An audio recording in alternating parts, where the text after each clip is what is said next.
જય શ્રીમન નારાયણ. રામાનુજદાસ શ્રીમાન ગટ્ટુ વેણુગોપાલ સ્વામી દ્વારા વર્ણન કરેલ શ્રીમદ ભગવદ્ ગીતાનું ગુજરાતી ભાષાંતર હું આપને કહી રહી છું. અધ્યાય 13 ક્ષેત્ર ક્ષેત્રજ્ઞ વિભાગ યોગ. શ્લોક 32. યથા સર્વગતં સાક્ષ્મ્યાત આકાશં નોપલિપ્યતે સર્વત્રાવસ્થિતો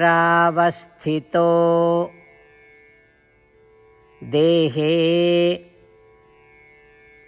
તથાત્મા નોપલિપ્યતે. ઓમ. ગીતાચાર્ય શ્રી કૃષ્ણ પરમાત્મા અર્જુન સાથે આપણને બધાને ક્ષેત્ર ક્ષેત્રજ્ઞ વિભાગ યોગ શીખવી રહ્યા છે. પરમાત્મા કહે છે, અર્જુન, આકાશ તત્વ અન્ય 4 તત્વો પૃથ્વી, પાણી, અગ્નિ અને વાયુ કરતા વધુ સૂક્ષ્મ છે. આકાશ આંખે દેખાતું નથી, પરંતુ તે સર્વે પદાર્થોમાં વ્યાપેલું છે. આટલું સૂક્ષ્મ આકાશ સર્વે પદાર્થોમાં વ્યાપેલું હોવા છતાં તે પદાર્થોના ગુણોથી પ્રભાવિત થતું નથી અને તે ગુણોથી દૂષિત થતું નથી.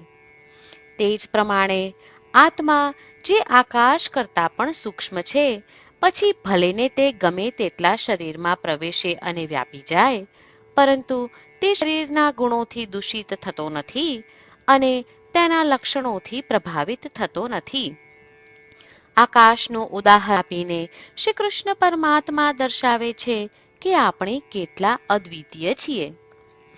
આપણે શરીરથી ભિન્ન છીએ અને શરીરના ગુણોથી પ્રભાવિત થતા નથી એવી સ્પષ્ટ સમજણ સાથે ચાલો આપણે આપણા અદ્વિતીય સ્વભાવનું નિરંતર સ્મરણ કરવાનો પ્રયાસ કરીએ.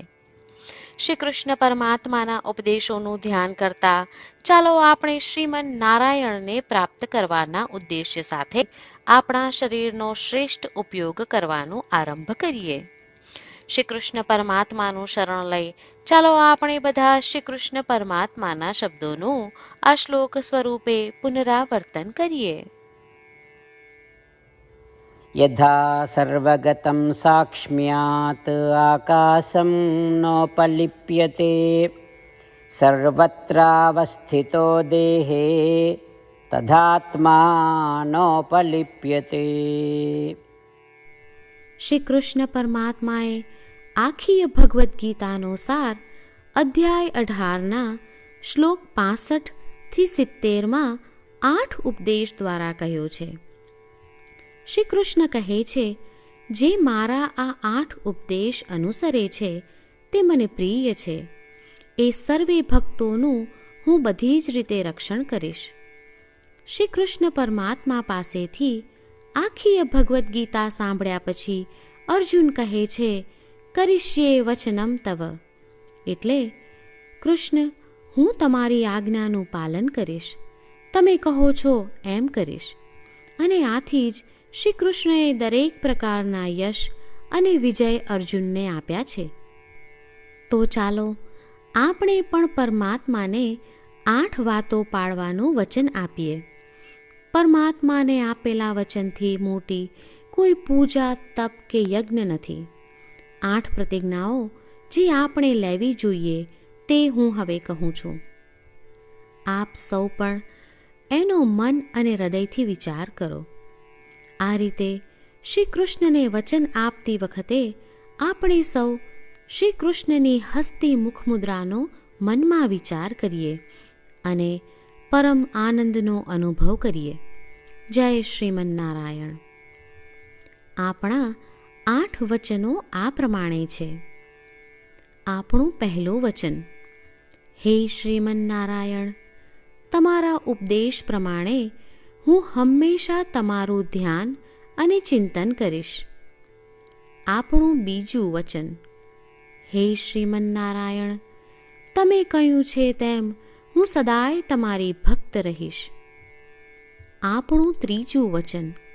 હે શ્રીમન્નારાયણ, હું મારા કર્મો તમને સંતોષ થાય તેમ અને તમારી સેવા માટે કરીશ. આપણું ચોથું વચન.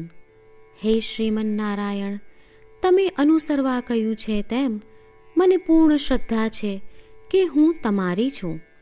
હું સદાય મારા હાથ જોડી તમને નમસ્કાર કરીશ, તમારી ભક્તિ કરીશ. આપણું પાંચમું વચન. હે શ્રીમન્નારાયણ, હું તમારા શબ્દો યાદ કરું છું. મામેકમ શરણમ વ્રજ. તમે તમારી શરણમાં આવવા કહ્યું છે. શ્રીમન્નારાયણ, હું માત્ર તમારા જ શરણમાં છું. આપણું છઠ્ઠું વચન. હે શ્રીમન્નારાયણ, આપે કહ્યું છે મા શુચ.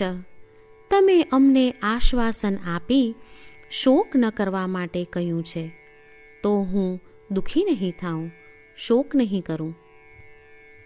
આપણું સાતમું વચન. હે શ્રીમન્નારાયણ, અમારા કલ્યાણ અર્થે આપે શ્રીમદ્ ભગવદ્ ગીતા રૂપી આશીર્વાદ આપી અમારા સૌ પર કૃપા કરી છે, તો હું દરરોજ ઓછામાં ઓછો એક શ્લોક વાંચીશ અથવા સાંભળીશ એવો સંકલ્પ લઉં છું. આપણું આઠમું વચન. હે શ્રીમન્નારાયણ, હું ગીતાના દૈવી શબ્દો એ ભક્તો સુધી પહોંચાડવાનો પ્રયત્ન કરીશ જેઓ ગીતાથી અજાણ છે. હે શ્રીમન્નારાયણ, તમે કહ્યું છે તેમ કરીશ, તમે કહ્યું છે એમ વર્તીશ અને તમારા માટે જ કર્મ કરીશ. શ્રીમન્નારાયણને આપેલું વચન કે દરરોજ તમે કહ્યું છે એમ કરીશું, એ જ એક મહાન પૂજા છે. તો ચાલો આપણે સૌ દ્રઢ શ્રદ્ધા સાથે પ્રભુ પાસે એક સંકલ્પ લઈએ. શ્રીમન્નારાયણ, કરીશ્યે વચનમ તવ. શ્રીમન્નારાયણ, હું તમારી આજ્ઞાનું પાલન કરીશ. સર્વમ શ્રી કૃષ્ણાર્પણમસ્તુ. જય શ્રીમન્નારાયણ.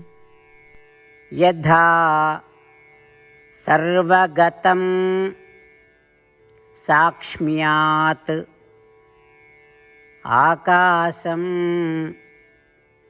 નોપલિપ્યતે સર્વત્રાવસ્થિતો દેહે